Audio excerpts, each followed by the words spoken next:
The fluorescent lights of the hospital corridor buzzed like dying insects, casting everything in a sickly yellow glow that made even the living look half dead.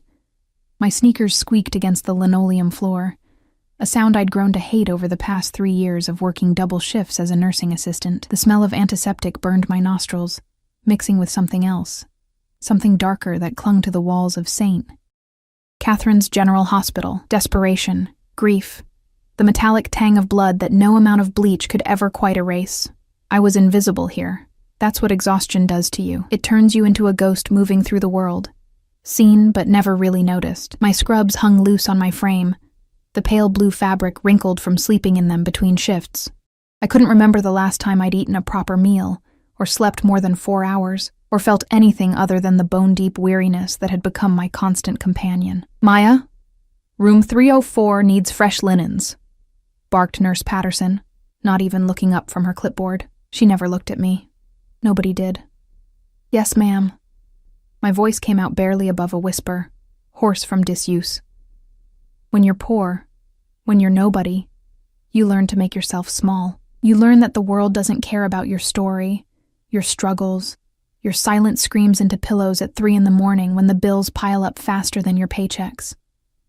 I pushed my cart toward the storage room at the end of the hall, my mind already counting, always counting. Rent was due in 5 days. The electricity bill sat unopened in my locker. My mother's medication cost more than I made in a week, and the pharmacy had started giving me those looks, the ones that said, "We know you can't afford this." The storage room door was heavy, old wood that groaned when I pushed it open. Inside, the air was cooler, mustier. Shelves lined the walls, stacked with linens, supplies, things that kept the hospital running. I reached for a stack of sheets when I heard it. Voices, low and urgent, coming from the maintenance corridor that connected to the back of the storage room. "Needs to be done tonight. He'll be vulnerable during the transition." My hands froze on the sheets. I should have left. Should have grabbed what I needed and walked away. But something in that voice made my blood run cold. A flatness, an emptiness that spoke of violence as casually as others discussed the weather. "The hit is approved. When he leaves the private wing, we take him in the parking garage. Clean? Quick." I pressed myself against the shelves, my heart hammering so hard I was sure they could hear it. Through the crack in the door, I could see shadows moving.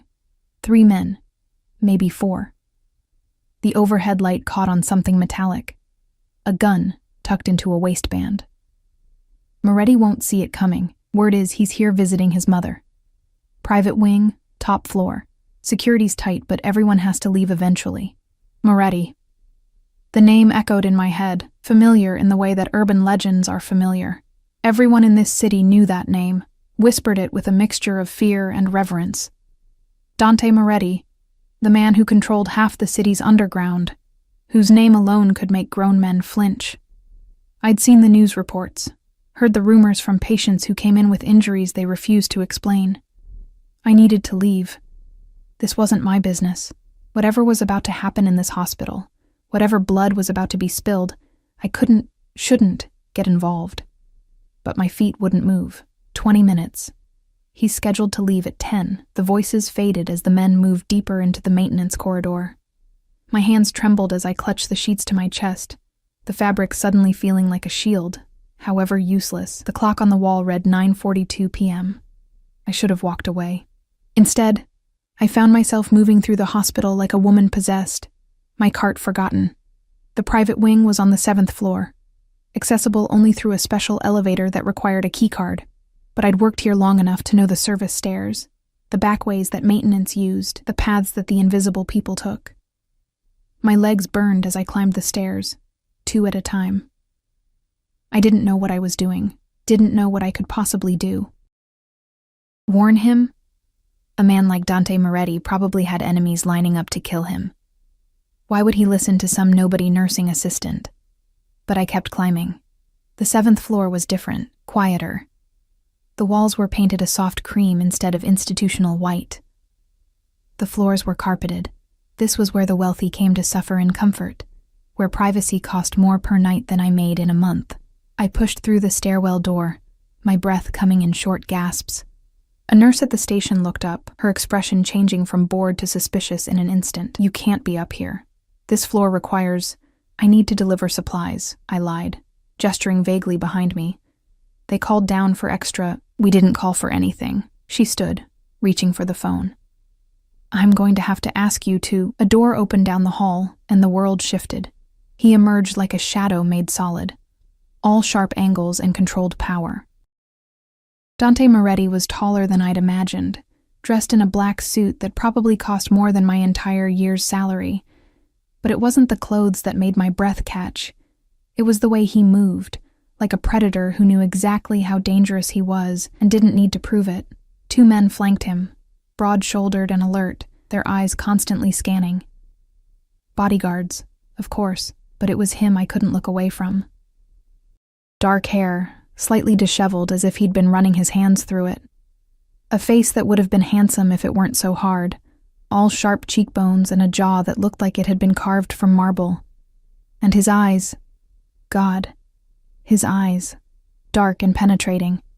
The kind of eyes that saw everything, missed nothing. He walked past me without a glance, talking quietly into his phone in Italian.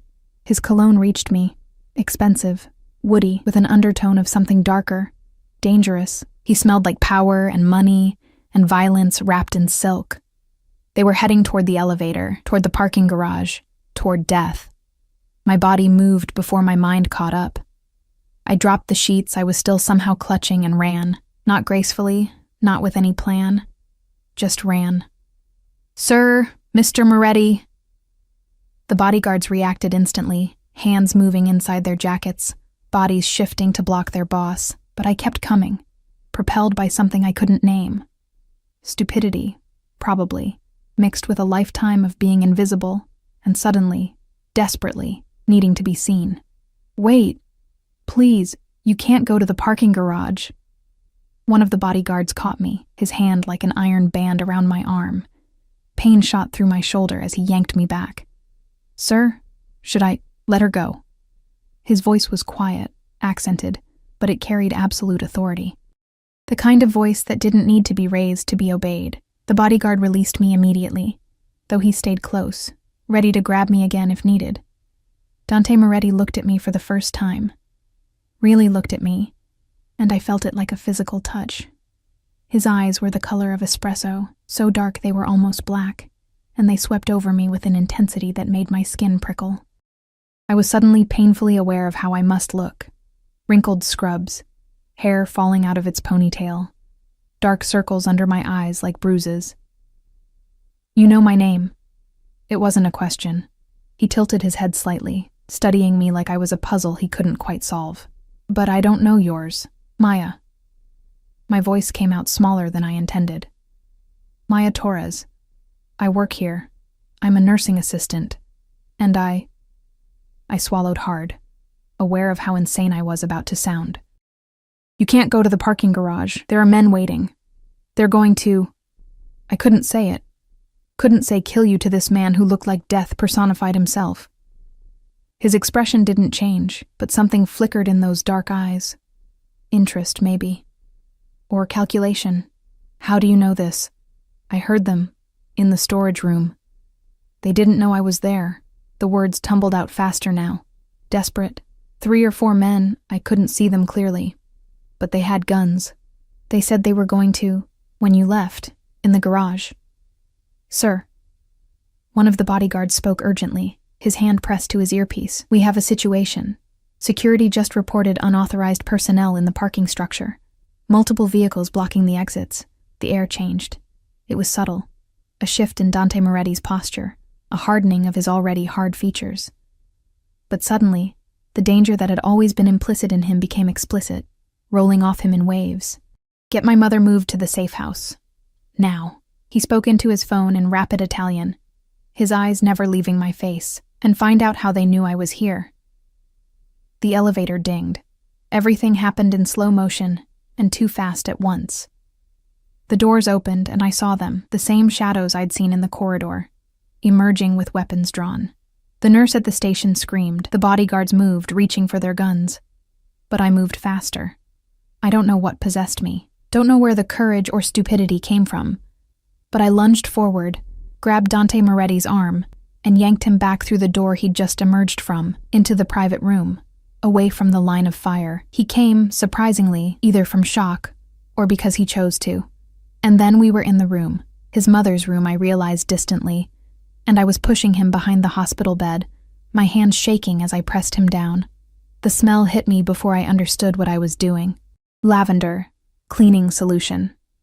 And underneath it, something sharp and chemical that I recognized instantly from years of working in hospitals. Gas.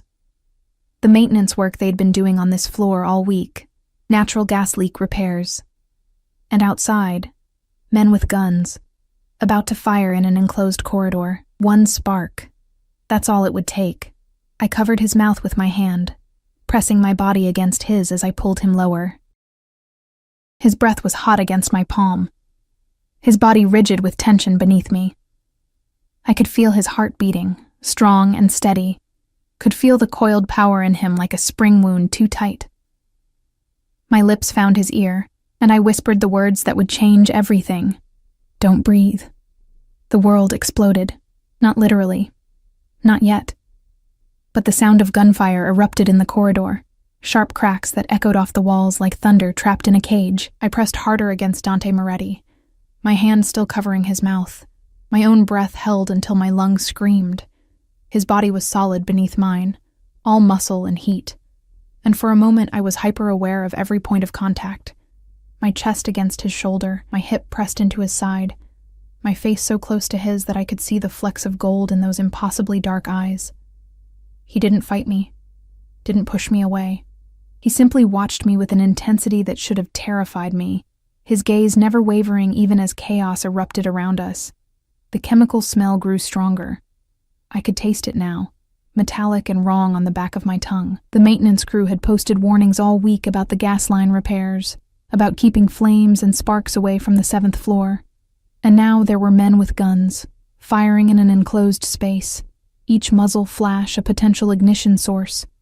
Gas leak. I breathed against his ear. So quietly I wasn't sure he could hear me over the gunfire. One spark and this whole floor goes up.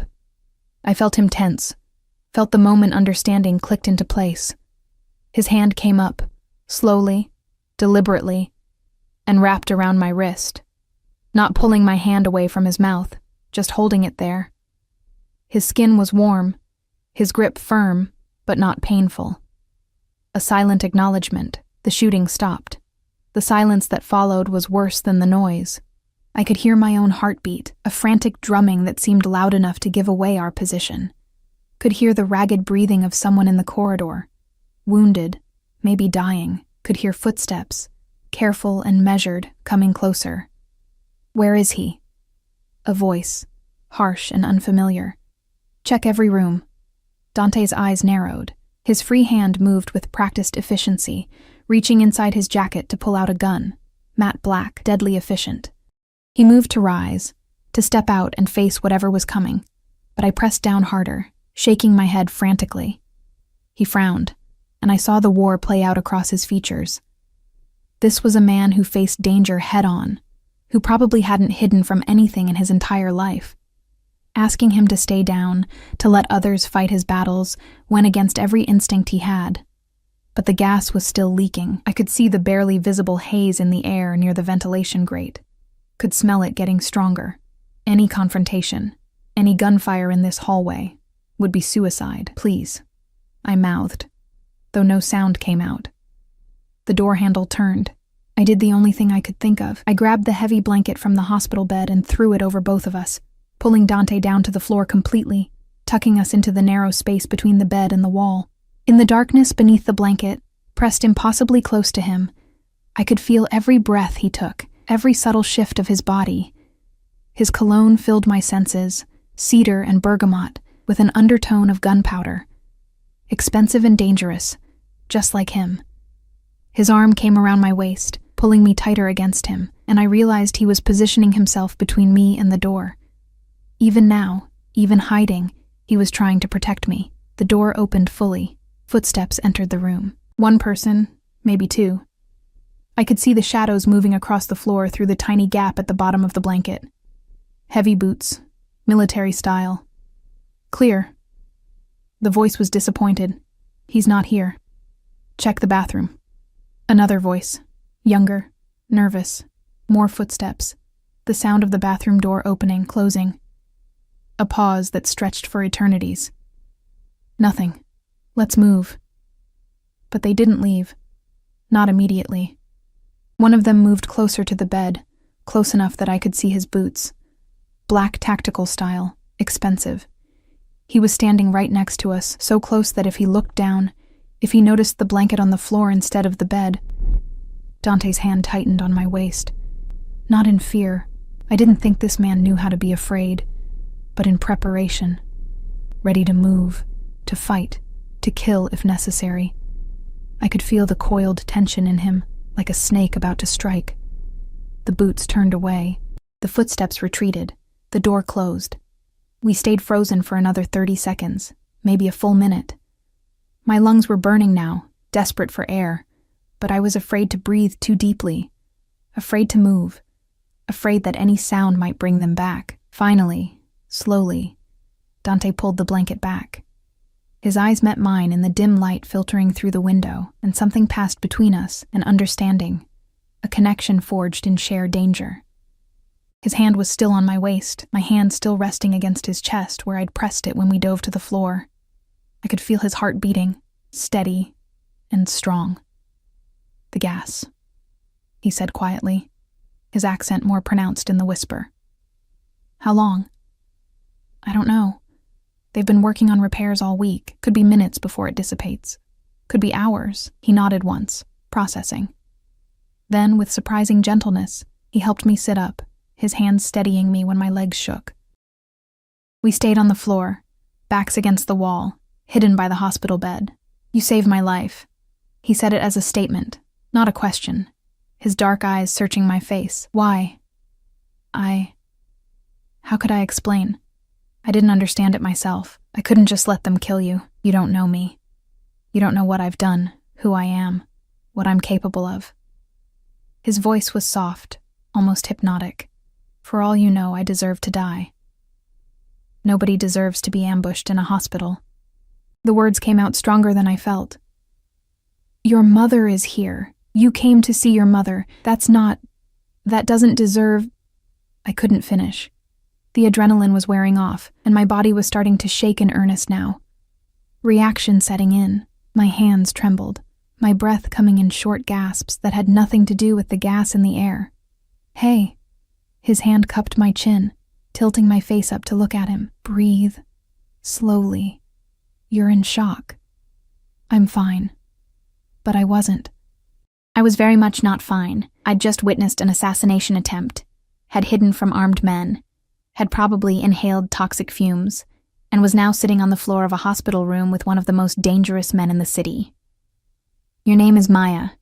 He said it like he was testing the weight of it. Maya Torres.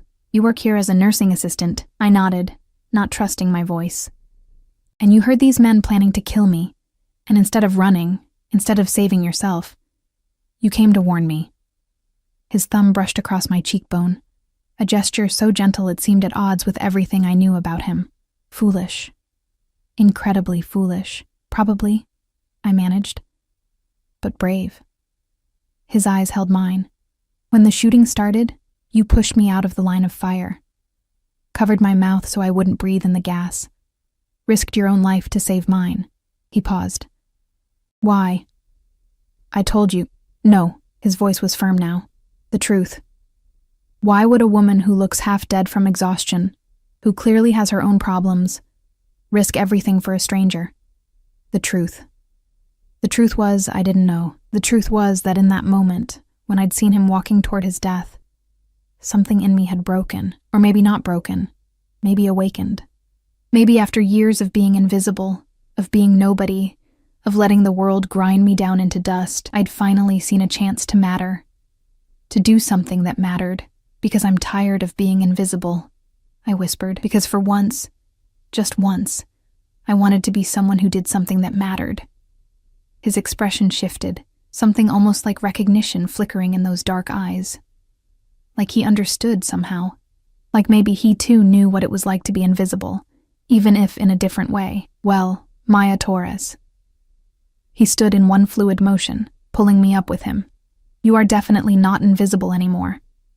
He pulled out his phone, speaking rapidly in Italian. I caught fragments.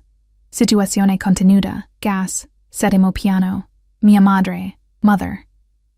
He was arranging for his mother to be moved, for the gas to be dealt with, for security to sweep the hospital. As he talked, I noticed the blood on his sleeve for the first time.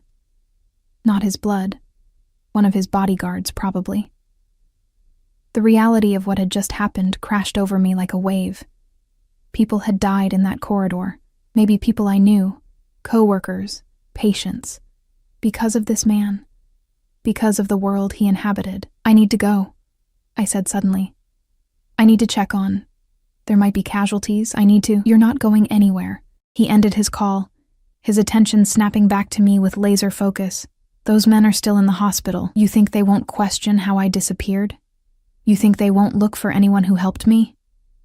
My stomach dropped. But I'm nobody. I'm just... You stopped being nobody the moment you saved my life. He moved closer, crowding into my space. Not threatening exactly, but overwhelming. They will find you, Maya. They will hurt you to get to me. They will torture you for information. And then they will kill you. The room tilted slightly. I can't. I have to work. My mother needs... I have bills. Your bills will be paid. He said it like it was already decided. Your mother will have the best care, and you... His hand caught my chin again, forcing me to look at him. You will come with me. You will be under my protection. It's not a request. You can't just... I can. Those two words held absolute certainty. And I will, because whether you like it or not, you're involved now. You're in my world now, and in my world, debts are paid. I don't want anything from you. My voice came out smaller than I intended. I just wanted... I know what you wanted. His thumb traced my lower lip, a touch that sent electricity racing down my spine. You wanted to matter. Congratulations, Maya. You matter very much now. The door burst open. Dante moved instantly, putting himself between me and the door, his gun raised. But it was his men. More bodyguards, these ones unfamiliar to me, dressed in tactical gear. Sir, the area is secure. We have vehicles waiting in the underground loading dock. Your mother is already en route to the safe house. The man's eyes flicked to me, then back to his boss. What about the girl? She comes with us. Dante's voice brooked no argument. Prepare a room at the estate. Full security detail. No one gets near her without my authorization. Sir, if I may, bringing an outsider to the estate. She's not an outsider. Dante holstered his gun, his hand finding the small of my back. She's under my personal protection. Anyone who touches her answers to me. Understood. The bodyguard's expression shifted to something like pity as he looked at me. Understood, sir. And just like that, my life as I knew it ended. Dante guided me toward the door, his hand never leaving my back. In the corridor, I could see the aftermath. Bullet holes in the walls, blood on the floor, overturned equipment, but no bodies. His men had already cleaned up, efficient and thorough. My things, I said weakly. My locker, will be collected. He didn't slow down. Anything you need will be provided. But my mother is being moved to a private facility as we speak. The best neurological care in the state. She'll have round-the-clock nursing, any medication she needs, any treatment available. He glanced at me. She'll be safe, Maya. I protect what's mine. What's mine? The words echoed in my head as he led me through corridors I'd never seen before. Service elevators that required special keys, doors that opened to reveal armed men who nodded to Dante with barely concealed deference. We were in the bowels of the hospital now, moving through maintenance tunnels that smelled of concrete and machinery. A black SUV waited in the loading dock, armored and pristine. The door opened, and Dante guided me inside, sliding in next to me. The interior smelled like leather and money. The seats were soft enough to sink into. The windows were tinted so dark I could barely see out. As we pulled away from the hospital, from my job, my life, everything I knew, I caught a glimpse of police cars arriving, lights flashing in the darkness. Too late. Always too late. Where are we going? My voice sounded strange in the luxury of the vehicle, small and out of place. Somewhere safe. Dante was watching me with that intense gaze again. My estate. Outside the city. No one can reach you there. This is kidnapping. But even as I said it, I knew it wasn't. Not really. He'd given me a choice. Come with him, or face his enemies alone.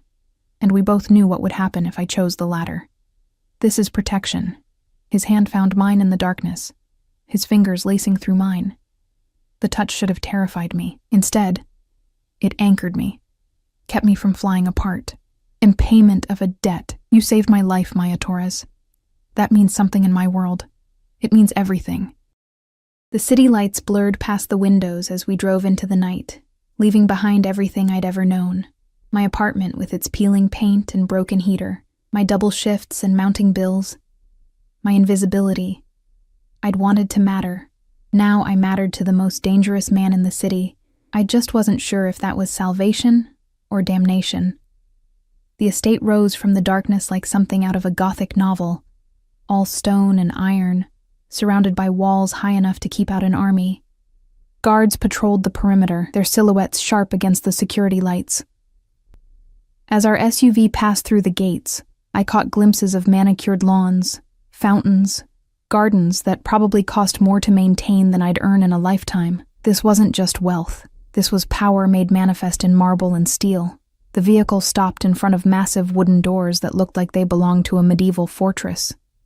Dante exited first, then offered me his hand. I hesitated. Taking that hand felt like accepting something I didn't fully understand, crossing a threshold I could never uncross.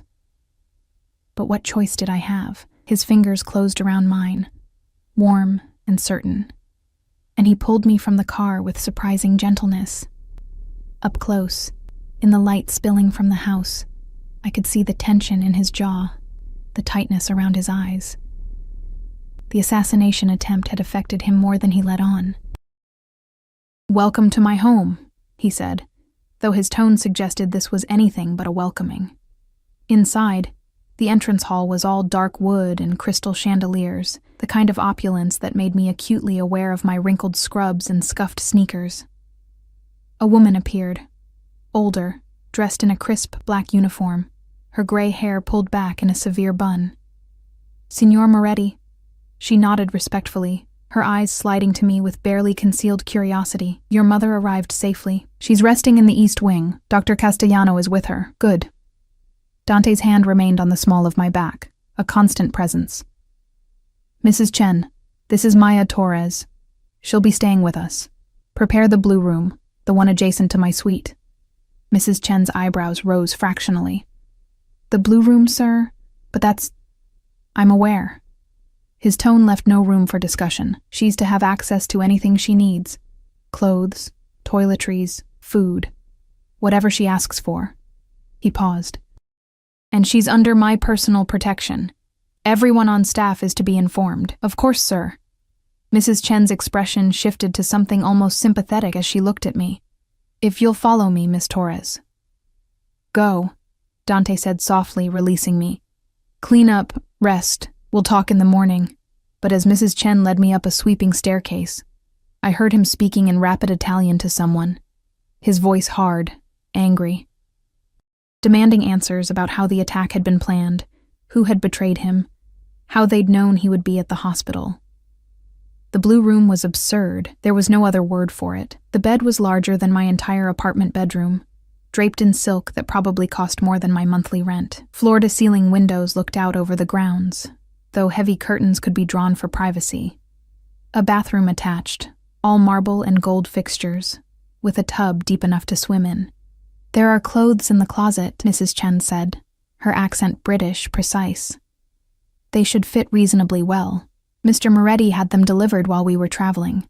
At my shocked expression, she smiled slightly. "He's very thorough.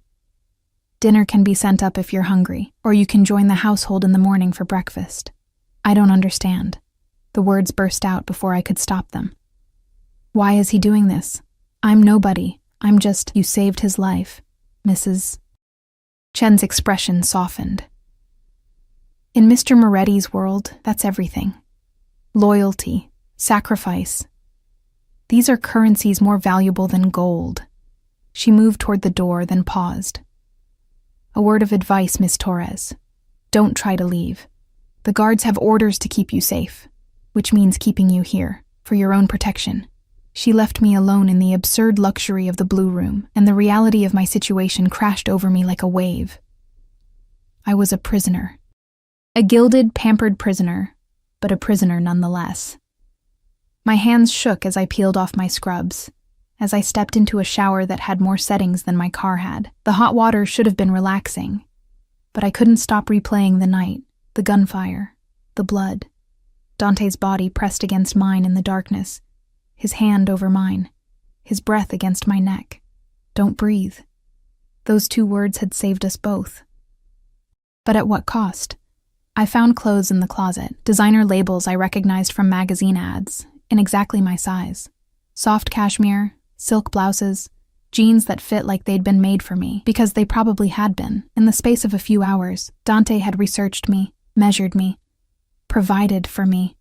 The thought should have terrified me. Instead, it made me feel seen in a way I hadn't been seen in years. I couldn't sleep. The bed was too soft, the room too quiet, my mind too loud. Around 3 a.m, I gave up and wandered to the windows, pulling back the curtains to look out over the grounds. Security lights illuminated the gardens, and I could see guards making their rounds, their vigilance never wavering. A knock at the door made me jump. "Come in," I called, expecting Mrs. Chen or perhaps a maid. Instead, Dante entered, still dressed in his suit, though he'd lost the jacket.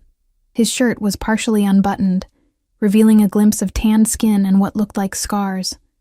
Old ones, silver against his olive complexion. He carried 2 glasses and a bottle of what was probably very expensive whiskey. "You should be sleeping," he said, closing the door behind him. "So should you." A slight smile touched his lips, the first genuine expression I'd seen from him. "Touché." He moved to the sitting area by the window, pouring 2 glasses. "Join me?" I should have said no. Should have maintained some distance, some boundary between captor and captive. But I was tired of should-haves, tired of always doing what was expected. I sat across from him, accepting the glass. The whiskey burned going down, warming me from the inside out. "I spoke with the hospital," he said, his eyes on the amber liquid in his glass. 3 of my men died tonight, 2 of theirs. The gas leak was reported and contained before it could ignite. He looked up at me. "If you hadn't warned me about the gas, hadn't made me take cover, that entire floor would have exploded. Everyone on it would have died, including my mother." The weight of those words settled between us.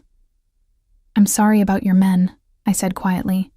They knew the risks, but his jaw tightened. They were good men. Loyal. They died protecting me. And the men who attacked, who were they? Rivals.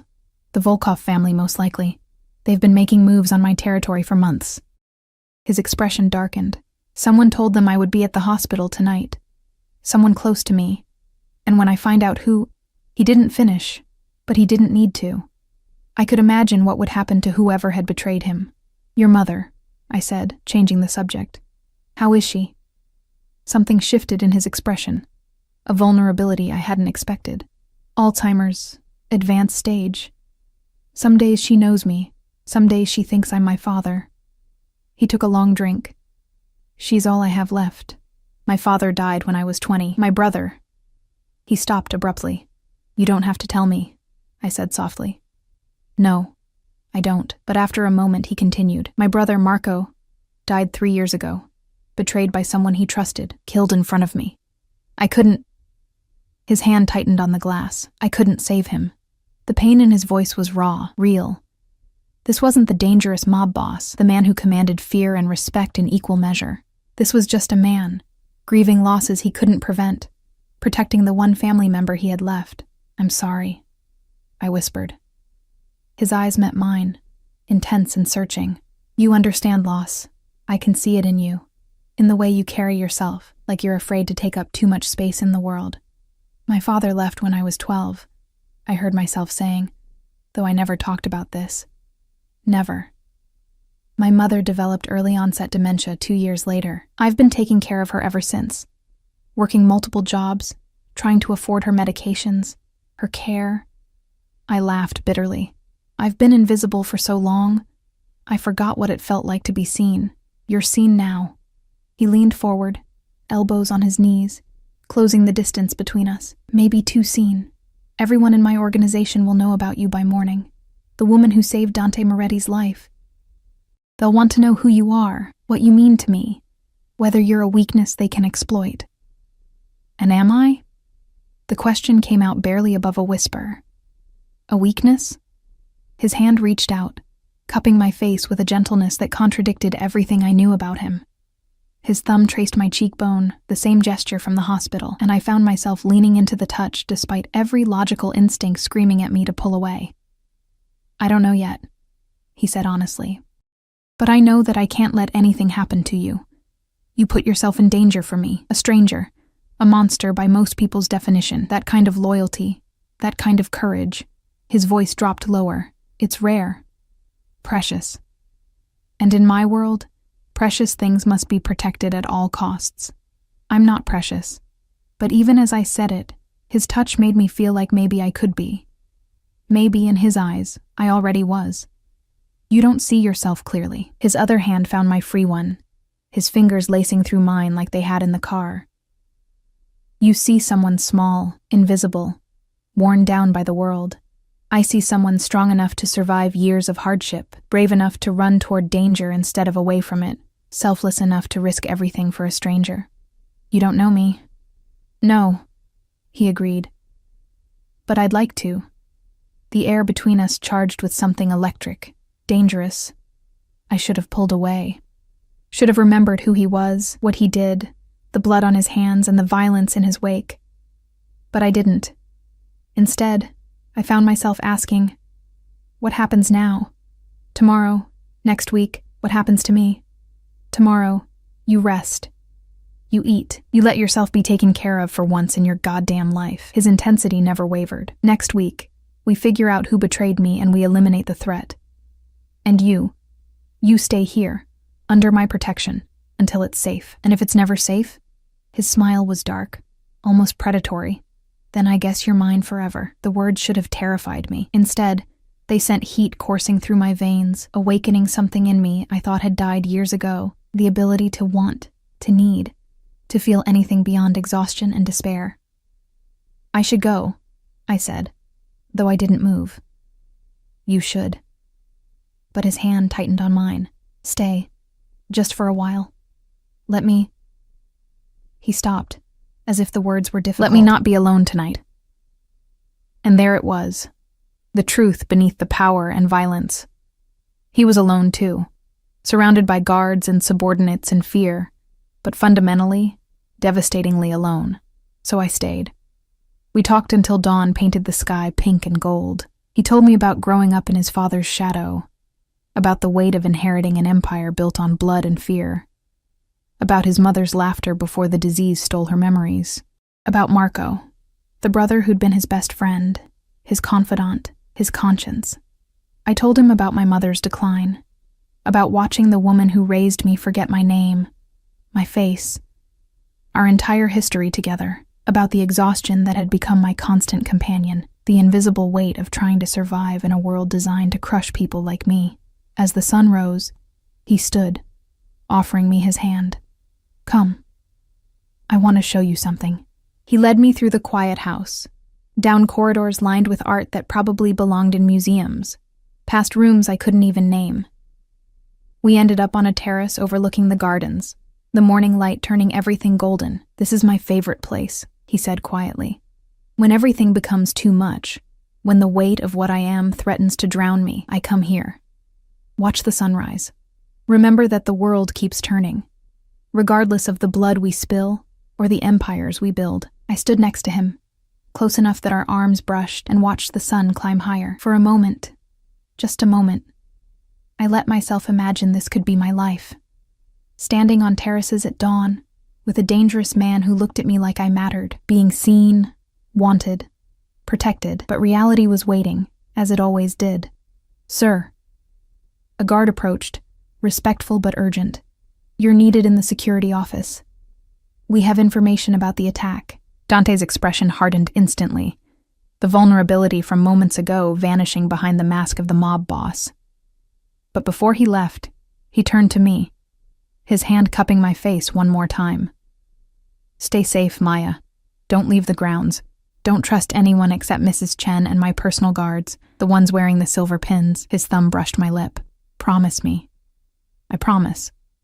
He studied my face for a long moment, as if memorizing it, then turned and strode away, all lethal grace and controlled power, leaving me alone on the terrace, watching the sunrise over a world I no longer understood. I'd saved his life.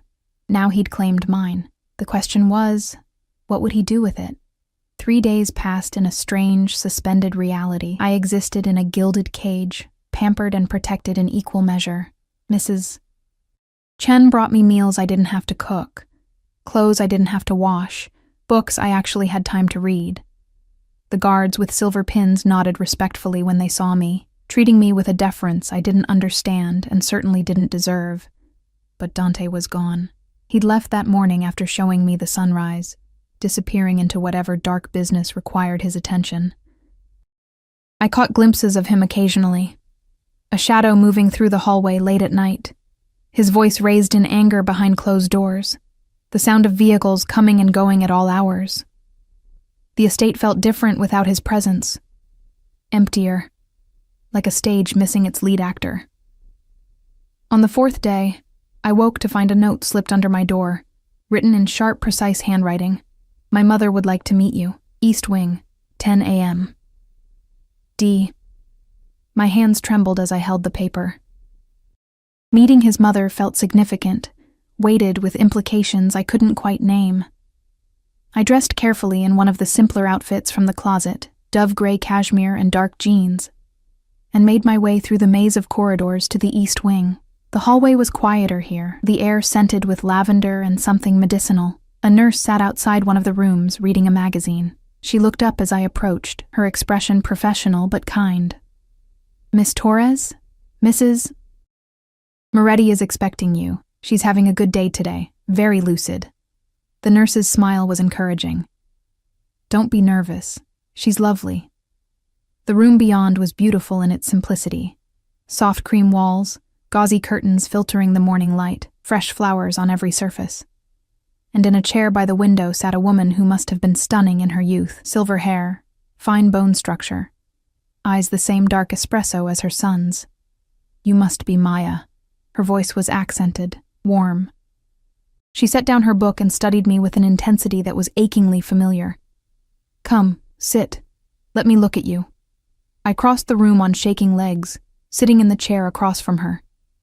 Up close I could see the fragility in her, the thinness of her wrists, the slight tremor in her hands, the way her eyes sometimes drifted before refocusing. "My son speaks of you," she said, those sharp eyes missing nothing. "He says you saved his life. I just warned him.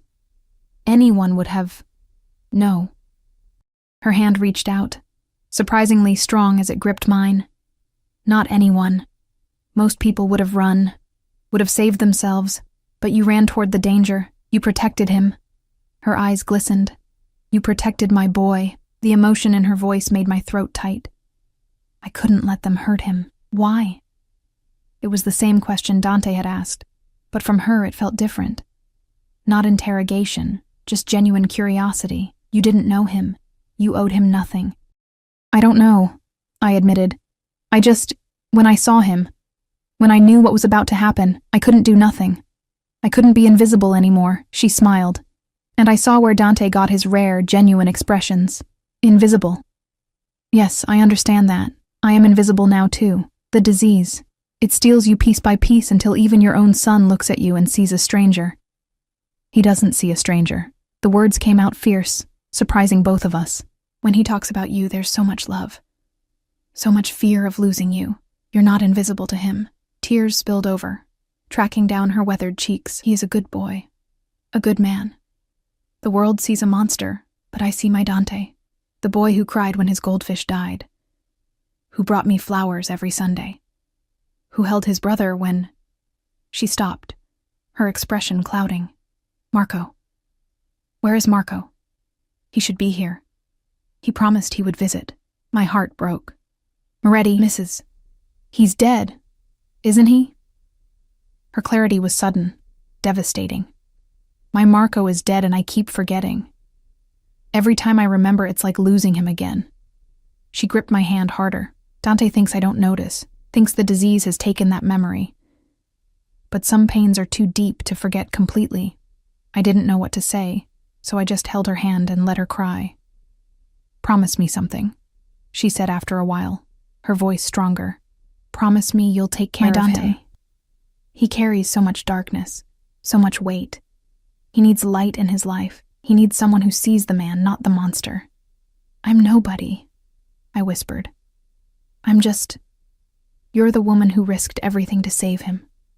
Her eyes locked with mine. You're exactly who he needs. Promise me. I promise. She smiled, settling back in her chair with a satisfied sigh. Good. Now, tell me about yourself. Dante said your mother is ill too? We talked for over an hour. She drifted occasionally, calling me by different names, asking about people long dead, but always came back, sharp and present. When I finally left, she hugged me with surprising strength. Welcome to our family, Maya, she whispered. The words followed me back through the corridors, echoing in my head. Family. As if I could be part of this world, this dangerous, violent, beautiful world.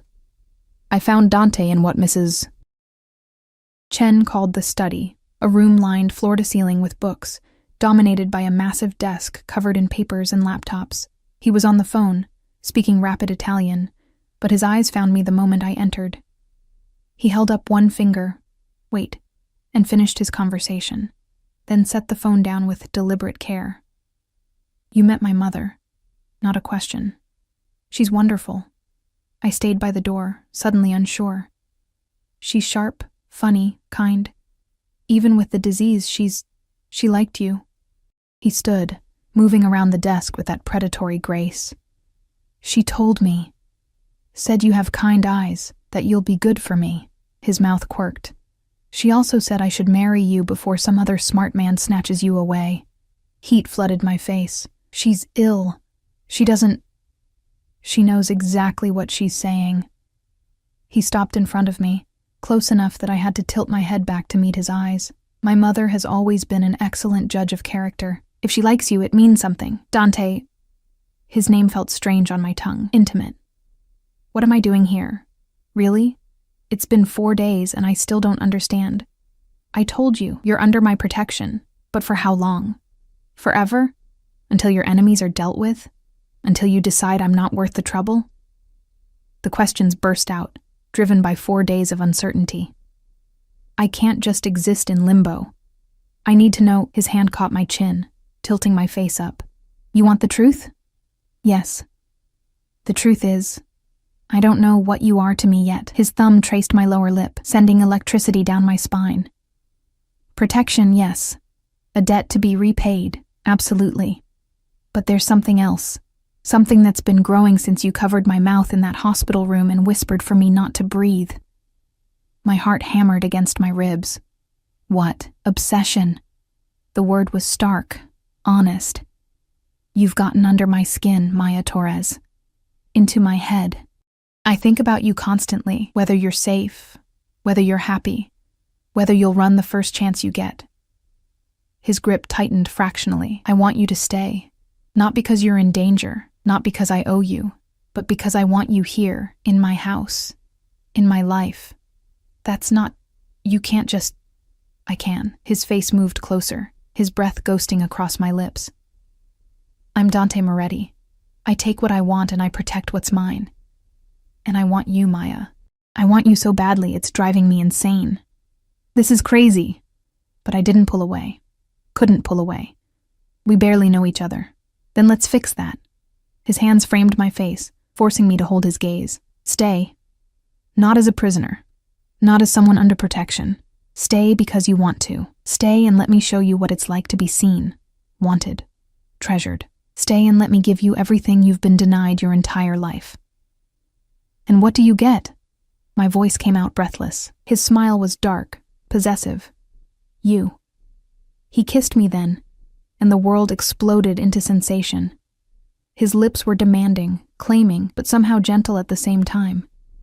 His hands tangled in my hair, angling my head to deepen the kiss, and I found myself responding with a hunger I didn't know I possessed. This was insane, reckless, dangerous in ways that had nothing to do with bullets or enemies. But God, I wanted it. When he finally pulled back, we were both breathing hard. His eyes were nearly black with desire, his usual control fraying at the edges. "Stay," he said again, his voice rough. "Say you'll stay." The door burst open. A man entered, tall, scarred, with cold eyes that assessed me in an instant. "Sir, we have a problem. The Volkovs know about the girl. They're asking questions, making threats." Dante's expression shifted instantly, all heat replaced by ice. "How?" "Someone leaked photos from the hospital. Her face is all over their networks." The man's jaw tightened. "They're offering money for information about her. Where she is, who she is to you." My blood ran cold. "What does that mean?" Dante turned to me, and for the first time since I'd met him, I saw real fear in his eyes. Not for himself. For me, it means they know you matter to me. His hands gripped my shoulders. "It means they'll use you to get to me. They'll take you, hurt you, kill you to prove a point." "But I'm nobody." "You're not nobody." His voice cracked with intensity. He stopped, visibly wrestling with control. "You're important, to me, and that makes you a target." The scarred man cleared his throat. "Sir, recommendations?" "Lock down the estate. Double the guards on her detail. No one gets in or out without my personal authorization." Dante's hand slid down to grip mine. "And prepare the panic room. If they breach the walls, that's where she goes." "Understood." The man left, and suddenly we were alone again. The moment from before shattered. "This is my fault," I said numbly. "If I hadn't saved you, if I'd just minded my own business, if you hadn't saved me, I'd be dead." His forehead pressed against mine. "Don't regret it. Please don't regret it." "I don't." And surprisingly, I meant it. "But I don't want to be the reason more people die. I don't want to be a weakness that destroys you." "You're not a weakness."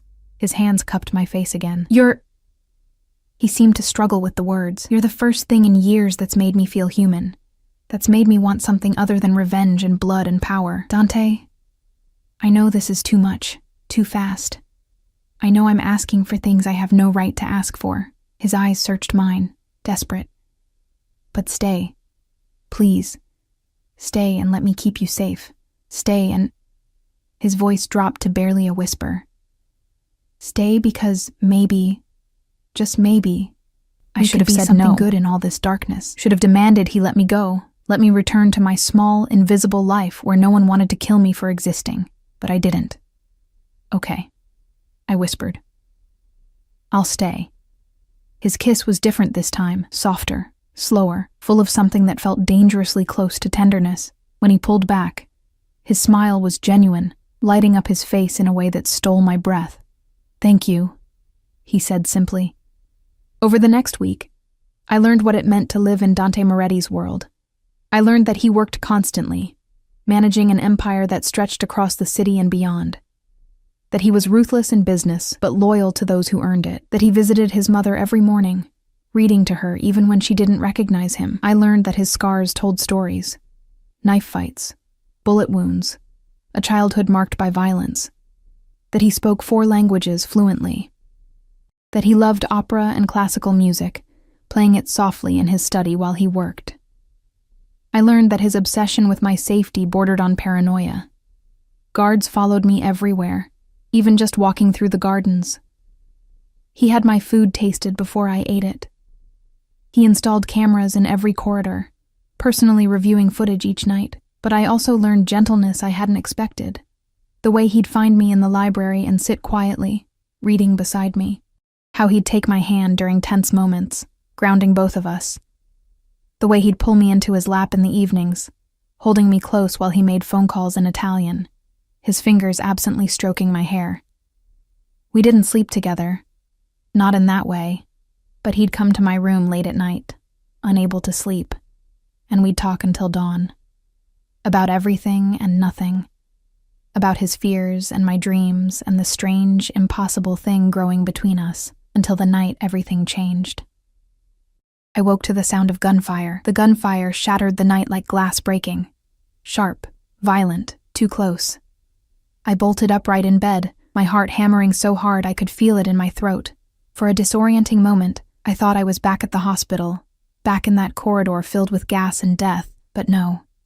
This was worse. This was the estate. This was supposed to be safe. The door burst open and Dante was there, already dressed in tactical gear, a gun in his hand. His face was a mask of controlled fury, but his eyes, God, his eyes, burned with something primal when they found me. "Get up, now!" He crossed the room in 3 strides, pulling me from the bed. "They've breached the walls. The Volkovs. They brought an army." More gunfire erupted, closer now. I could hear shouting, the sound of breaking glass, an explosion that shook the entire house. "How many?" My voice came out steadier than I felt. "Too many." He was already moving, pulling me toward the door. "But I'm getting you out. There's a tunnel under the house, leads to a safe location 2 miles away. What about your mother?" He stopped, his jaw tightening. "She's already secured. My men have her in the south wing. There's a separate exit. She'll be safe. And you?" I grabbed his arm, forcing him to look at me. "What about you?" "I'm ending this." His expression was lethal. "The Volkovs want war, I'll give them war. But first, I'm getting you to safety." We ran through corridors I'd walked peacefully just hours before, now filled with smoke and the acrid smell of gunpowder. Guards lay dead or dying, their blood staining the expensive carpets. I tried not to look, tried not to think about the fact that these men were dying to protect me, to protect Dante's obsession with keeping me safe. We reached his study, and he moved immediately to the bookshelf, pressing something that made it swing open to reveal a hidden passage. The tunnel beyond was narrow, concrete, lit by emergency lights that cast everything in harsh red. "Go." He tried to push me forward, but I resisted. "Come with me." "I can't. My men are fighting. My mother is still in the house. I won't abandon them to save myself." "Then I'm not going either." His eyes flashed with anger. "Maya, this isn't a negotiation." "You're right. It's not." I planted my feet, meeting his fury with my own. "You told me I matter to you, that I'm important. Well, you matter to me too, Dante. And I'm not running while you stay here and die. If you stay, you'll be captured. Tortured. They'll use you against me, make me watch while He couldn't finish, his control cracking. "I can't let that happen. I won't." "Then we fight together." I grabbed his face, forcing him to look at me. "You said I was brave. Prove you meant it. Let me be brave now." For a moment, I saw the war raging behind his eyes. The need to protect me versus the knowledge that I was right, that sending me away alone might be just as dangerous. The tunnel could be compromised. His enemies could be waiting at the other end. An explosion rocked the house closer than before. Debris rained from the ceiling. Fuck. He made his decision in an instant, pulling me back toward the study. "Stay behind me. Always behind me. If I tell you to run, you run. Understood?" "Understood." He handed me a gun, smaller than his, but deadly all the same. "Do you know how to use this? Point and shoot?" His laugh was harsh, almost desperate. "Close enough. Safety's off. Don't hesitate. These men won't." We moved back through the house, but differently now. Dante in full combat mode, every movement precise and lethal. He communicated with his men through an earpiece, coordinating defenses, calling for backup, assessing threats. The main hall had become a war zone, bodies everywhere. His men, their men, impossible to tell who was winning. Dante moved through it like a force of nature, his gun barking with deadly accuracy. Each shot found its target, each movement was calculated. I stayed behind him, my own gun raised, trying not to think about the fact that I might have to actually use it. Then I saw him, a man in black tactical gear, raising his weapon toward Dante's back. Dante didn't see him, focused on threats ahead. I didn't think. just moved. The gun kicked in my hand, the sound deafening in the enclosed space. The man went down, blood blooming across his chest. I'd shot him. I'd killed someone. Dante whipped around, saw the body, saw me standing there with the smoking gun. Something changed in his expression. Pride mixed with horror. "Good shot," he said quietly. Then louder. "Stay close." We fought our way to the east wing where his mother was supposed to be secured, but when we burst through the doors, my heart stopped. The room was destroyed, guards dead, and his mother, gone. No. The word was torn from Dante, raw and broken.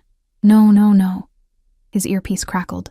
"Sir, we have visual on the Volkovs. They're retreating. They have a hostage." Dante's face went white. "Show me." One of his men brought up footage on a tablet. Grainy, but clear enough. The Volkovs loading someone into a vehicle. Someone small, fragile, silver-haired. His mother. The sound that came from Dante was inhuman. Rage and grief and desperation all mixed together. He spun toward me, and I saw something break in him. "This is my fault," he said, his voice hollow. "I brought you here. I made you important to me. They took her because of you, to hurt me through you." The words cut deeper than any bullet could. "Dante, they'll kill her." He was spiraling, I could see it. "They'll kill her to punish me for protecting you, because I chose you over. Then we get her back." I grabbed his face, forcing him to focus. "We get her back, Dante. Together, you hear me? We don't give up. We fight." He stared at me, and slowly, so slowly, I saw him come back from whatever dark edge he'd been teetering on. "We get her back," he repeated, his voice gaining strength. The next hours were a blur of controlled chaos. Dante's entire organization mobilized. Every contact, every informant, every resource he had went toward finding his mother. I stayed by his side through all of it, refusing to be sent away, refusing to be protected while he burned himself out trying to fix this. Finally, at dawn, they had a location. A warehouse on the docks, cliché, but effective. The Volkovs were holding her there, waiting for Dante to come. "It's a trap," his second-in-command said flatly. "They want you to come. They'll kill you both." "I know." Dante was already loading weapons. "I'm going anyway." "Then I'm coming too." I didn't give him a chance to argue. "She asked me to take care of you. I promised her. I'm not breaking that promise." His eyes met mine, full of something I couldn't name. "If we do this, there's no going back. You'll have blood on your hands. Real blood. You'll be part of my world completely. No more innocence. No more pretending you're not involved." I stopped being innocent the night I saved your life. I picked up the smaller gun he'd given me earlier. "I'm already part of your world, Dante. Might as well own it." He pulled me into a fierce kiss, desperate and claiming and full of everything we hadn't said to each other.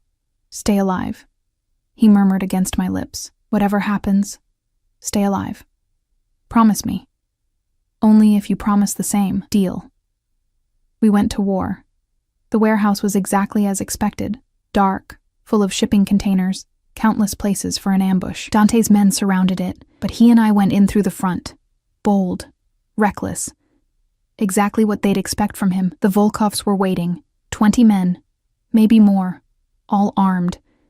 And in the center, tied to a chair, was his mother. She looked small, terrified. But when she saw Dante, her face lit up. "My boy," she called out, her voice trembling. "I knew you'd come. Let her go, Alexei." Dante's voice echoed through the warehouse. "This is between you and me. She's innocent."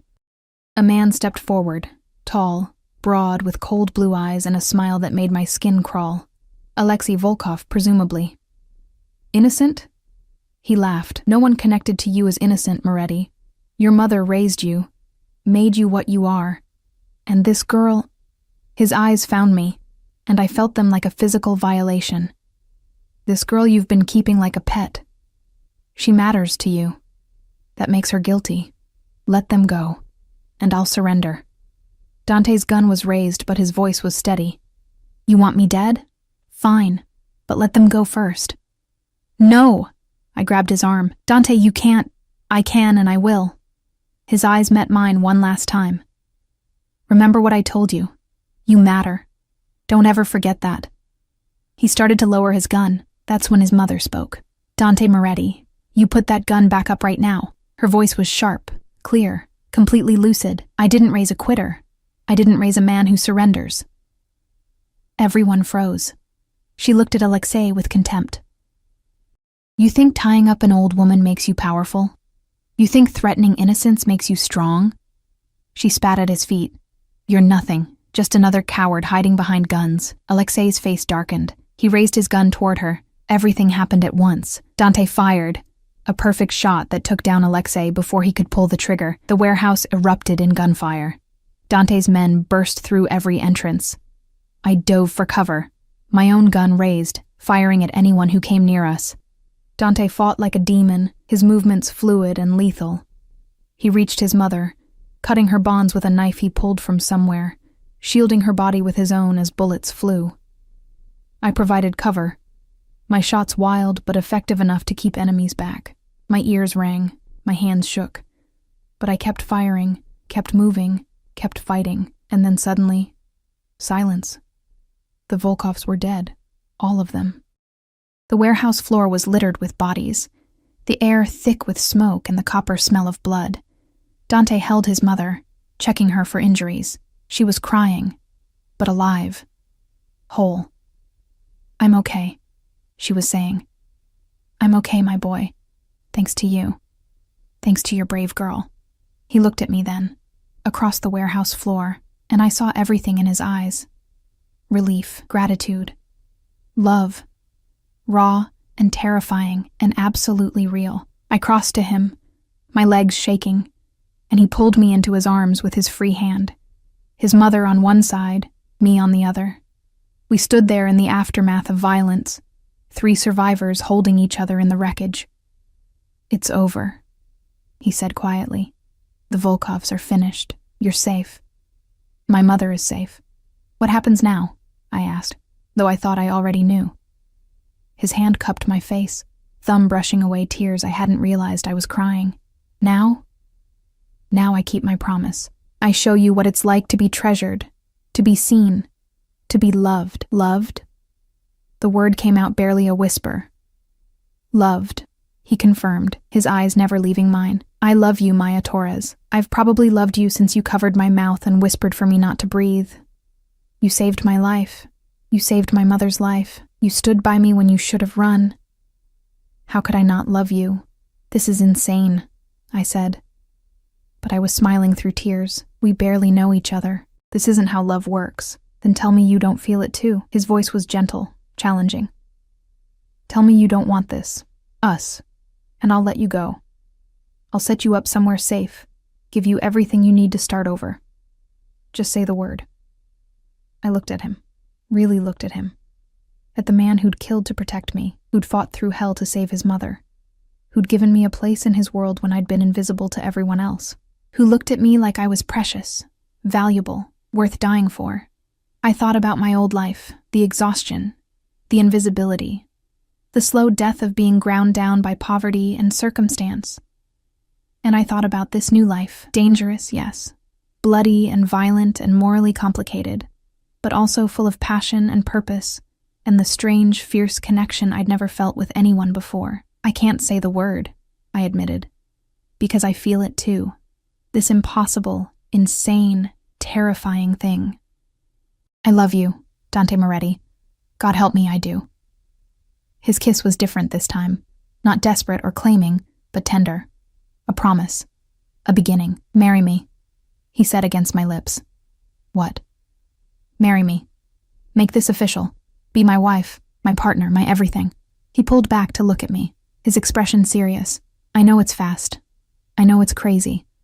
But I also know that life is short, and love is rare, and I don't want to waste another second not being completely yours. Your mother was right, I said, laughing through tears. She told you to marry me before some other smart man snatched me away. My mother is always right. He glanced at her. She was being tended to by his men, but was watching us with a knowing smile. So, what do you say, Maya? Will you marry a monster? I touched his face, tracing the line of his jaw. You're not a monster. You're a man who protects what he loves, who values loyalty and family above everything, who gave an invisible woman a reason to be seen. I smiled. Yes, I'll marry you. The smile that broke across his face was incandescent, pure joy, untainted by the violence surrounding us. 6 months later, I stood in a garden filled with white roses, wearing a dress that cost more than my old apartment, surrounded by people who'd once terrified me but now felt like family. Dante's mother sat in the front row, lucid and radiant, crying happy tears. And Dante looked at me like I was his salvation, his redemption, his everything. We'd had our blood and fire, we'd had our violence and fear and desperate fights for survival. Now, finally, we had peace. As he slipped the ring onto my finger, as he kissed me in front of everyone who mattered, I thought about the night I'd covered his mouth and whispered, "Don't breathe," about how that single moment had changed both our lives irrevocably. I'd saved his life, and in return, he'd given me one worth living. We weren't perfect. Our love was born in violence and would probably always carry that shadow, but it was ours, fierce and real and absolutely unbreakable. I was no longer invisible. I was Maya Moretti, wife of the most dangerous man in the city, protected, cherished, loved beyond measure, and I'd never been happier. Later that night, in the privacy of our bedroom, as Dante held me close and whispered promises in Italian against my skin, I thought about everything that had led us here. The hospital, the gas, the gunfire, the fear, and the fighting and the blood. "Do you regret it?" he asked softly, as if reading my mind. "Any of it?" I thought about my old life, about being nobody, invisible, ground down by the weight of just existing, about never mattering to anyone. Then I thought about this, being held by a man who'd burned the world for me, who looked at me like I was precious, who'd given me purpose and passion and a love so intense it sometimes scared me. "Not for a second," I said honestly. "You?" His arms tightened around me. "My only regret is that I didn't find you sooner, that you suffered alone for so long before fate brought you to me. Maybe we needed that," I mused. "Maybe we needed to be broken separately so we could heal together, poet." He kissed my temple. My beautiful, brave, impossible poet. We fell asleep tangled together, safe in our fortress, surrounded by guards and guns and all the trappings of his dangerous world. But none of that mattered as much as the simple fact that we had each other. I'd covered his mouth and whispered, "Don't breathe." Now, we breathed together, lived together, loved together. And that made everything, all the danger, all the blood, all the impossible choices, worth it. In the end, I'd wanted to matter. Now I mattered more than I'd ever dreamed possible, and I was finally, beautifully, completely seen.